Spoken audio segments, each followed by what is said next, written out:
So hello dear students, midnight সানসেটে তোমাদের সকলকে স্বাগত জানাই। তোমাদের ক্লাস 8-এ যারা যারা পড়ছো তাদের জন্য এনএমএস এর প্র্যাকটিস অলরেডি শুরু হয়ে গেছে। তোমাদের যারা যারা এনএমএস পরীক্ষা দেবে তারা কিন্তু এখন থেকে প্র্যাকটিস কিন্তু শুরু করে দাও, ঠিক আছে? তোমাদের শেষে গিয়ে কিন্তু অতটা টাইম পাবে না। প্রথম থেকে যদি রেডি হতে থাকো তাহলে দেখবে তোমরা ভালো রেজাল্ট করতে পারবে এবং পাস করে আসতে পারবে, ঠিক আছে? দেখো, তোমাদের অ্যানালজির কিছুটা পার্ট আমি করিয়েছিলাম, তো এখানে পুরো একদম চ্যাপ্টার ধরে আমি তোমাদের পরপর করাচ্ছি। তোমরা আশা করি জানো যে দুটো ভিডিও 2026 সালে তোমাদের দুটো ভিডিও অলরেডি হয়ে গেছে। এটা হচ্ছে 3 নম্বর ভিডিও চলছে, ঠিক আছে? তো তোমাদের 2025 সালে আমি যেরকম আগের বছর প্রচুর ক্লাস করিয়েছি, তোমাদের যে দাদা দিদিরা তারা জানে ভালো করে। তো তোমরাও এবছরে প্রচুর ক্লাস পাবে, ঠিক আছে? ক্লাসটা যেরকম শুরু হয়ে গেছে, তো কন্টিনিউয়াস আস্তে আস্তে কিন্তু চলতে থাকবে। চলো আজকের ক্লাসটা আমরা শুরু করি। দেখো, অ্যানালজির অনেক রকম পার্ট হয়, তার মধ্যে এই যে পার্টটা আছে এখানে আমরা দেখে নিই কী ধরনের কোশ্চেন দিয়েছে। বলছে যেমন সমুদ্র যেমন জাহাজের সাথে সম্পর্কযুক্ত, তেমনি রাস্তা সম্পর্কযুক্ত নিচের কোনটির সাথে? সমুদ্র কোথায় মানে সমুদ্রে কি চলে? জাহাজ চলে। সমুদ্রের মধ্যে কি চলে? জাহাজ চলে। তাহলে রাস্তায় কি চলে? রাস্তার মধ্যে কি চলে? ফুটপাত, ভ্রমণকারী, জনগণ না বাস? অবশ্যই বাস চলে, তাহলে অপশান ডি হবে সঠিক অ্যান্সার। নেক্সট দেখো, যেগুলো এক্সপ্লেন করার মতো সেগুলো তোমাদের এক্সপ্লেন করে দেবো, সেগুলো বলে দেবো কীভাবে এসছে, ঠিক আছে? আর যেগুলো নর্মাল তোমরা করে নিতে পারবে। দেখো, টেবিল যেমন কাঠের সাথে সম্পর্কযুক্ত, তেমনি জামা কোনটির সাথে সম্পর্কযুক্ত? তাহলে টেবিল কাঠের সাথে সম্পর্কযুক্ত অর্থাৎ কি, যে টেবিল কি থেকে তৈরি হয়? কাঠ থেকে তৈরি হয়। তাহলে জামা কি থেকে তৈরি হয়? সুতোর সাথে, কাপড়ের সাথে, জুতোর সাথে, নাকি বোতামের সাথে? তো জামা তৈরি হয় অবশ্যই কাপড়ের সাথে, তাই না? কাপড়ের সাথে সম্পর্কিত, কাপড় থেকে জামা তৈরি হবে। পরের প্রশ্ন দেখো, কোয়েশ্চেন নাম্বার 3। রিল্যাক্সে কোয়েশ্চেনগুলো জাস্ট তোমরা দেখতে থাকো, দেখবে তোমাদের পড়া হয়ে যাবে অটোমেটিকই। বলছে পড়াশোনায় যেমন জ্ঞান বাড়ে, তেমনি কাজ করলে কি বাড়ে? আমরা যদি পড়াশোনা করি তাহলে আমাদের জ্ঞান বাড়ে, তাহলে আমরা যদি কাজ করি তাহলে কি বাড়ে? বুদ্ধি বাড়ে, শক্তি বাড়ে, অভিজ্ঞতা বাড়ে, নাকি মনোযোগ বাড়ে? কাজ করলে আমাদের অভিজ্ঞতা বাড়ে, ঠিক আছে? যে কোনো কাজ সেটা তুমি যদি করো সেটার প্রতি তোমার একটা অভিজ্ঞতা জন্মাবে, অর্থাৎ তুমি সেক্ষেত্রে আস্তে আস্তে ধীরে ধীরে সেই ব্যাপারে অনেক বেশি জানতে পারবে। নেক্সট দেখো, বার্ক। বার্ক যেমন কুকুরের সাথে সম্পর্কযুক্ত, তেমনি ব্লিড কিসের সাথে সম্পর্কযুক্ত? এ বার্ককে, বার্ক হচ্ছে তোমার এই যে কুকুর যে ঘেউ ঘেউ করে, অর্থাৎ কুকুরের যে শব্দ সাউন্ড, সেই কুকুরের শব্দকে আমরা ইংরেজিতে বলি বার্ক। তাহলে এই যে ব্লেন্ড কথাটা আছে, ব্লেন্ড কথাটা কিসের সাথে সম্পর্কযুক্ত হবে? দেখো, ভেড়ার যে শব্দ সেটাকে আমরা ব্লেন্ড বলি, ভেড়ার শব্দকে আমরা কি বলি? ব্লেন্ড বলি। এবার যদি বলা হয় গরুর শব্দকে কি বলা হয়? গরুর শব্দকে বলা হচ্ছে মো, ঠিক আছে? গরুর শব্দকে কি বলা হয়? মো। কোশ্চেন ঘুরিয়ে দিতেই পারে। ছাগলের শব্দকেও কিন্তু আমরা ব্লেন্ডই বলি, তাহলে এখানে কিন্তু দুটো অপশানই হয়ে যাচ্ছে, এ এবং সি দুটোই ব্লেন্ড হয়, ঠিক আছে? ভেড়ার শব্দকেও ব্লেন্ড বলা হয়, আবার ছাগলের যে শব্দ সেটাকেও ব্লেন্ড বলা হয়। এবার দেখো, উট। উটের কি হবে? উটের হয়ে যাবে গ্রান্ট, GRUNT, গ্রান্ট। তাহলে উটের যে শব্দ সেটাকে আমরা কি বলবো? গ্রান্ট বলবো। নেক্সট দেখো, এটা দেখে নাও কি আছে। বলা হচ্ছে ফ্লাই, বি, অ্যান্ড এরা সকলের নিচের কোন বিষয়ের সাথে সম্পর্কযুক্ত? বলো। ফ্লাই মানে কি? মাছি।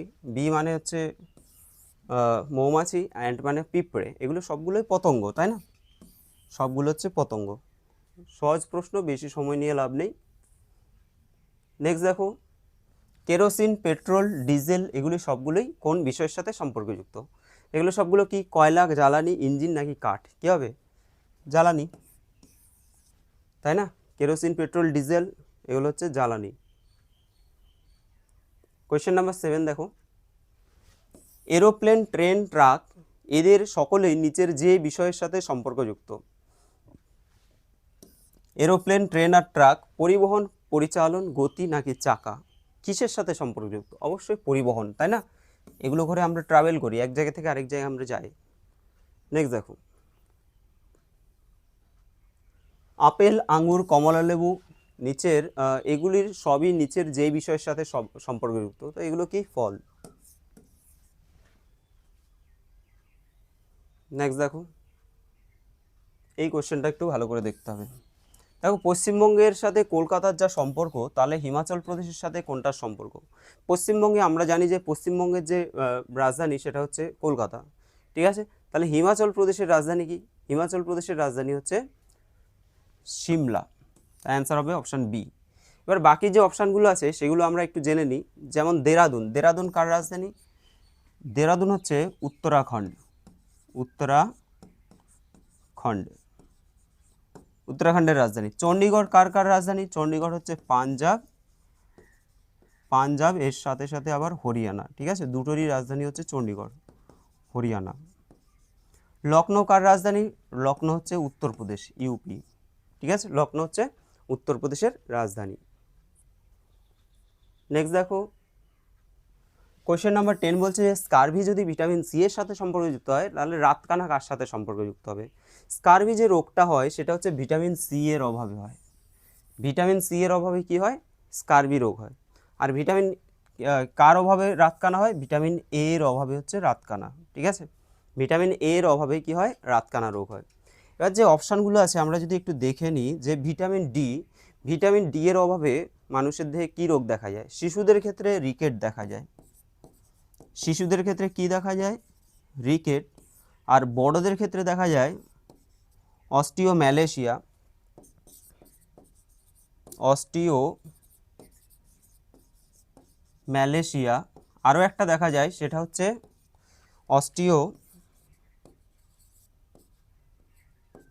অস্টিওপোরোসিস, অস্টিওপোরোসিস, ঠিক আছে। এই দুটো রোগ আমরা কিন্তু মানে এই তিনটে রোগই কিন্তু ভিটামিন ডি এর অভাবে হয়, এটা মনে রাখবে। তাহলে রিকেট রোগ হয় যে বাচ্চাদের, ছোটদের, আর বাকি অস্টিওম্যালেশিয়া এবং অস্টিওপোরোসিস এগুলো হচ্ছে বড়দের হয় ভিটামিন ডি এর অভাবে। আচ্ছা, বি আছে এখানে, বি এর অভাবে কি কি হয়? দেখো বি এর তো অনেকগুলো ভাগ আছে, তার মধ্যে B1 যেটাকে আমরা বলি, যার রাসায়নিক নাম হচ্ছে থিয়ামিন, তাহলে এই যে B1, এই B1 এর অভাবজনিত ফলে কি রোগ হয়? B1 এর ফলে কিন্তু বেরি রোগ হয়, মনে রাখবে, বেরি ইম্পর্টেন্ট কোয়েশ্চেন। আরেকটা হচ্ছে ভিটামিন ধরো B1 বললাম, আরেকটা B3 ধরো, B3-র রাসায়নিক নাম হচ্ছে নিয়াসিন,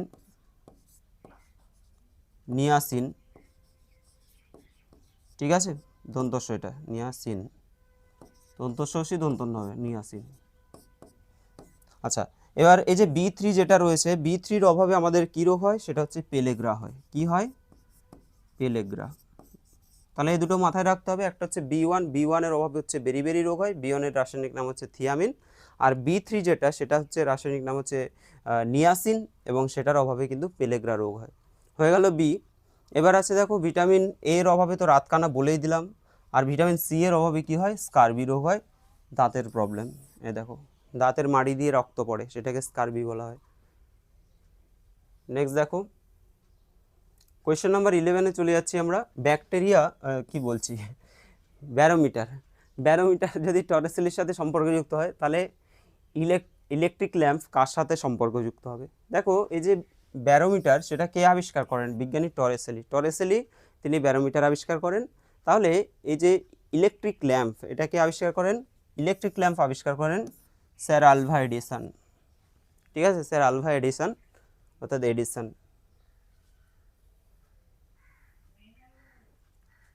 দেখো আপেল বলছে যে ম্যালিক অ্যাসিডের সাথে সম্পর্কযুক্ত, তাহলে লেবুর মধ্যে কোন অ্যাসিড থাকে? অর্থাৎ আপেলের মধ্যে থাকে ম্যালিক অ্যাসিড, ঠিক আছে, আপেলের মধ্যে যদি ম্যালিক অ্যাসিড থাকে তাহলে লেবুতে কোন অ্যাসিড থাকে? এখানে দেখো অক্সালিক অ্যাসিড যে রয়েছে, অক্সালিক অ্যাসিড বিভিন্ন শাকসবজির মধ্যে আমরা পাই। সাইট্রিক অ্যাসিড এটা হচ্ছে লেবুতে পাওয়া যায়, লেবুতে পাওয়া যায় কি? Citric acid. আর ল্যাকটিক অ্যাসিড এটা হচ্ছে দই, দুধ জাতীয় যে দ্রব্যগুলো রয়েছে, ঠিক আছে, দইয়ের মধ্যে পাওয়া যায়, এটা হচ্ছে দইয়ের মধ্যে পাওয়া যায়। তো তোমাদের একটা আমি কমেন্ট করতে দিলাম, যে এটা তোমরা কমেন্ট করবে সবাই, যে ফর্মিক অ্যাসিড কোথায় পাওয়া যায়? ফর্মিক অ্যাসিড তোমাদের তাও বলে দিচ্ছি, একটা বিশেষ পতঙ্গ, কিছু বিশেষ পতঙ্গ আছে তাদের হুলে পাওয়া যায়। তো সেই পতঙ্গের নাম কি? কাদের দেহে আমরা ফর্মিক অ্যাসিড দেখতে পাই? ঠিক আছে, পতঙ্গ বা আরও যেটা পারবে তোমরা বলবে, ঠিক আছে, কমেন্ট করবে, আমি শুনবো। নেক্সট দেখো 13 নম্বর প্রশ্ন বলছে যে ম্যালেরিয়া মশা, আমরা জানি ম্যালেরিয়া যে রোগ সেটা মশাবাহিত, মশার দ্বারা কিন্তু সেটা ছড়ায়, তাই তো, মশা থেকে ছড়ায়, মশা বহন করে এই ম্যালেরিয়া রোগের জীবাণুকে। আর প্লেগ রোগটা কারা বহন করে? অপশান দেখো, মাছি, সাপ, ইঁদুর না পাখি? অবশ্যই ইঁদুর হয়ে যাবে প্লেগ রোগ, ছোটোবেলা থেকে শুনে আসছো তোমরা। প্লেগ হচ্ছে কি হবে? ইঁদুর। পরের প্রশ্নে চলে যাচ্ছি। 14 নম্বর প্রশ্নে বলছে পুকুর থেকে রুই মাছ, তাহলে সমুদ্রে কি মাছ পাওয়া যায়? তাহলে পুকুরে আমরা রুই মাছ পাই।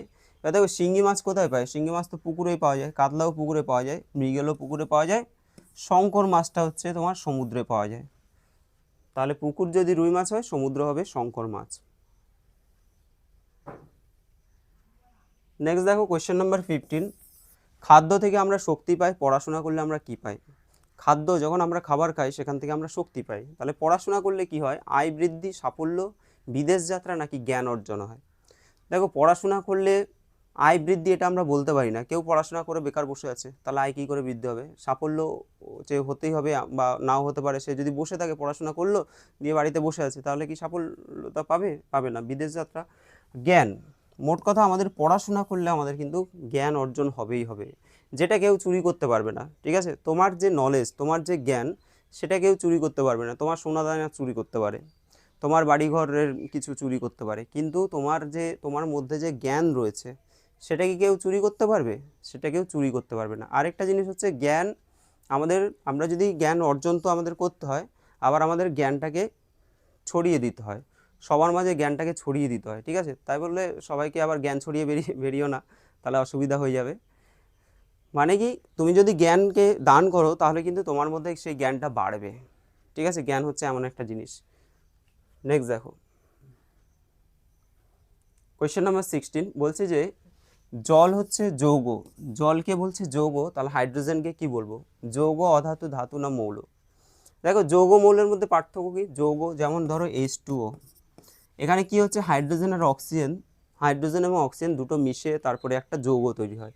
এগুলো এক একটা ইন্ডিভিজুয়াল হচ্ছে তোমার মৌল, হাইড্রোজেন একটা মৌল, অক্সিজেন একটা মৌল, আবার দুটো যখন একসাথে মিশে একটা স্বাধীনভাবে বসবাস করছে, মানে একটা যৌগ তৈরি করছে। ঠিক আছে, তাহলে এই যে জল সেটা হচ্ছে কি? একটা যৌগ, কিন্তু হাইড্রোজেনকে আমরা কি বলবো? মৌল, বা অক্সিজেনকে কি বলবো?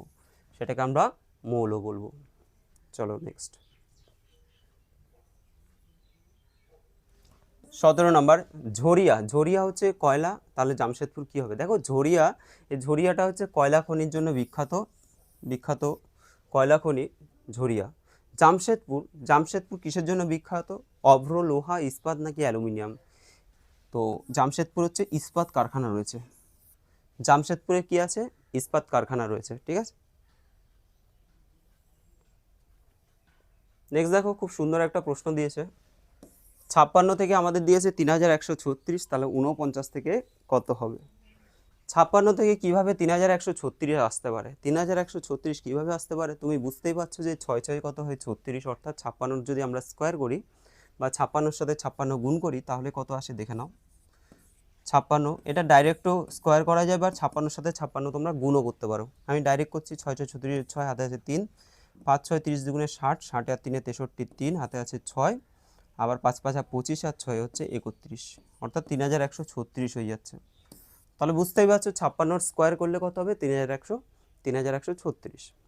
তাহলে 49 স্কোয়ার যদি আমরা করি, 49 স্কোয়ার করলে কত হবে? 9 নং 81 1 হাতে আছে 8, 4 নং 36 দুগুণে 72, 72 আর 8, 72 আর 8, 80 শূন্য হাতে আছে 8, আর 4 4 আর 16, 16 আর 8 কত হবে? 14 24, 2408। গোলমাল করলাম, 9 নং 81 1 বসে, তো এখানে লিখতে গিয়ে এখানে সরি 1 হবে, তাই তো 2401 হবে, তাহলে অপশান এ হবে সঠিক অ্যান্সার। 49 স্কোয়ার করে নেবে, তাহলে এটা হচ্ছে 56 স্কোয়ার আর এটা হলো 49 স্কোয়ার। চলো নেক্সট, একদম রিল্যাক্সে করবে, তোমাদের কোনো চাপ নেওয়ার কিছু নেই। 42টাকে পি লিখেছে, তাহলে 32টাকে কি লিখবে? এটা আমি অনেকক্ষণ ভেবে করলাম, প্রথমে ভাবছিলাম যে কি হবে, ট্রাই করছিলাম। ধরো পি মানে কি? পি মানে তো আমরা 16, আমাদের এখানে 16 কোথা থেকে পাচ্ছি? তোমরা জানো যে এ থেকে যদি ABCD এভাবে যদি লেখো, এখানে আমাদের এম অবধি লিখতে হয়, তারপরে এন থেকে আবার তোমাদের কোডিংয়ের ক্লাস আমি যেগুলো দেখিয়েছি সেখানে বলেছি, তাহলে এ থেকে এম আবার এন থেকে জেড, এগুলো পরপর যে ইংরেজিতে যে টোটাল যে 26টা লেটার আছে সেই লেটারগুলোকে আমি লিখলাম এভাবে করে, এবং সেগুলোকে নাম্বারিং করা হয় 1 2 3 4 করে। ধরো 1 2 3 4 এরকম করে করে নাম্বারিং যদি করা হয়, পি এর নাম্বার যখনই আসবে এখানে পি এর মান হবে 16, এভাবে করে গুনতে থাকবে, ঠিক আছে। এখানে গিয়ে 26 হবে, তাহলে পি এর মান কত হয়? 16 হয়। 16 থেকে 42 কী করে আসে? 16 থেকে কি 42 আসে? আসছে না তো। আবার কি থেকেও ধরো 32 আসবে। এবার এটাকে আরেকটা চিন্তা ভাবনা করা যায় যে এখানে তো 42 আছে, তাহলে 4 আর 2কে যদি আমরা ইন্ডিভিজুয়াল করে দিই, 4 দুগুণে কত হয়? 8। 4 দুগুণে কত হচ্ছে? 8। কিন্তু 8-এর সাথে যদি আবার 2 গুণ করি তাহলে কী হবে? 8 দুগুণে 16 হয়ে যাচ্ছে। সেই ক্ষেত্রে আমাদের পি এর মান আসছে, পি হচ্ছে 16, পি আসছে, তাই তো। কিন্তু একই রকমভাবে যদি আমরা এটা করি যে 3-এর সাথে 2 গুণ করলাম প্রথমে, হলো 6, 6-এর সাথে আবার 2 গুণ করলে 6 দুগুণে 12 হবে। কিন্তু 12 মানে কি? কে এল, কে হয় 11 আর পরে এল হচ্ছে 12, এল হচ্ছে 12। কিন্তু এখানে দেখো কোথাও কি এল রয়েছে? এখানে কিন্তু অপশানে কিন্তু এল নেই। যদি এল থাকতো তো আমাদের অ্যান্সার চলে আসতো। তাহলে এটা কিভাবে হবে? দেখো, এর যে ট্রিক্সটা বলছে, এই যে 4 আছে আর 2 আছে, এখানে তুমি 4কে এখানে লেখো, 2টাকে স্কোয়ারে দিয়ে দাও, তাহলে কত হচ্ছে? 4 4 16, 16 মানেই পি, 16 মানে কি? পি। একই রকমভাবে এখানে যদি আমরা 3কে উপরে লিখি আর 3 আর 2টাকে উপরে লিখি, তাহলে 3 স্কোয়ার হয়ে যাবে। 3 স্কোয়ার মানে কত? 9, তাহলে এটা হয়ে যাচ্ছে 9। 9 মানে কে জানো? আই, আই মানে হচ্ছে 9। তুমি এবিসিডি গুনতে থাকো, 9 দেখবে আই গিয়ে ঠেকবে। আজকের জন্য তোমাদের লাস্ট কোশ্চেন, কোশ্চেন নম্বর 20। বিএমকে বলছে 26, তাহলে পিএলকে কত লেখা হবে? আচ্ছা, বিএমকে 26 লিখছে, বি এর যদি কোড দেখি আমরা 2 হবে, এম এর হচ্ছে 13, 13 আর 2 কত হবে? 13 দুগুণে 26, যদি গুণ করে দাও।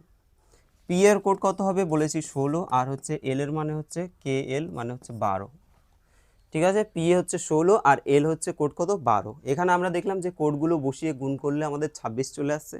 তাহলে এখানে যে কোডগুলো আছে এদেরকে আমরা যদি গুণ করি, দেখি আসে নাকি। তাহলে 6 12 72-এর 2 হাতে আছে 7, আর হচ্ছে 12-কে 12 আর সাথে হচ্ছে 19, 192। অ্যান্সার কী হবে? 192, অপশান এ হবে সঠিক অ্যান্সার, ঠিক আছে। অ্যান্সার এ হবে সঠিক অ্যান্সার। তো দেখো, তোমাদের অ্যানালজি এরকম ডেইলি কিন্তু পরপর প্রশ্নগুলো আসতে থাকবে। তোমরা সবাই কিন্তু আস্তে আস্তে বইটা কিনে নেবে। সবাই চেষ্টা করবে যে নিউ আপডেট ভার্সানের যে বইটা আছে সেটা নেওয়ার চেষ্টা করবে, ঠিক আছে। আর তোমাদের ভিডিওটা কেমন লাগলো অবশ্যই কমেন্ট করবে। যদি ভালো লাগে লাইক করে দিও, ফ্রেন্ডদের সাথে ভিডিওগুলো শেয়ার করে দিও। আজকের জন্য এখানে দেখা হচ্ছে তোমাদের সাথে পরের ভিডিওতে।